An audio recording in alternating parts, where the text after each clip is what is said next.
Negative results are just what I want. They're just as valuable to me as positive results. I can never find the thing that does the job best until I find the ones that don't. Nonviolence leads to the highest ethics, which is the goal of all evolution. Until we stop harming all other living beings, we are still savages.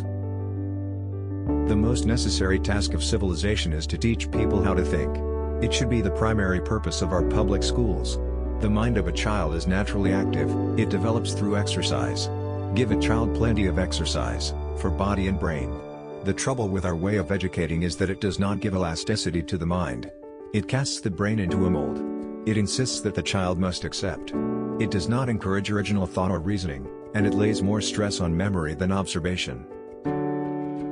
Unfortunately, there seems to be far more opportunity out there than ability.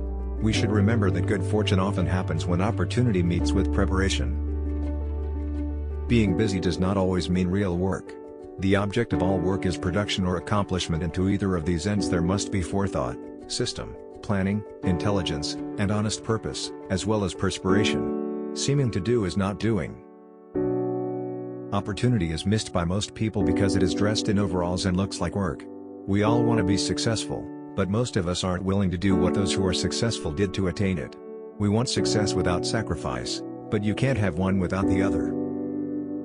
Nearly every person who develops an idea works at it up to the point where it looks impossible, and then gets discouraged.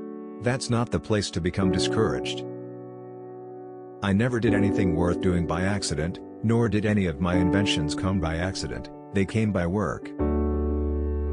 My main purpose in life is to make enough money to create ever more inventions.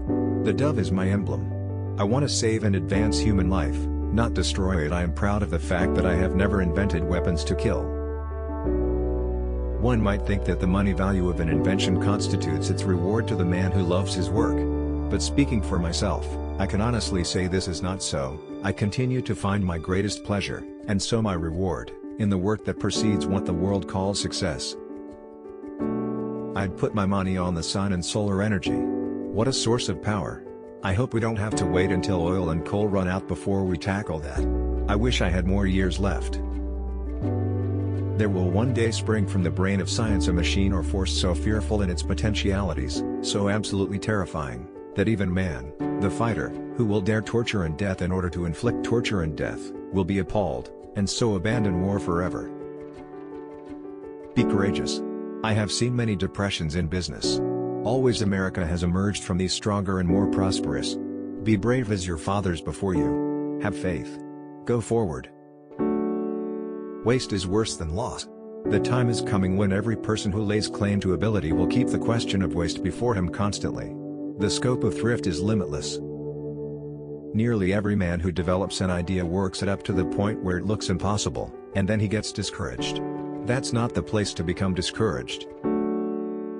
The doctor of the future will give no medicine but will instruct his patient in the care of the human frame, in diet and in the cause and prevention of disease. They may even discover the germ of old age. 5% of the people think, 10% of the people think they think, and the other 85% would rather die than think.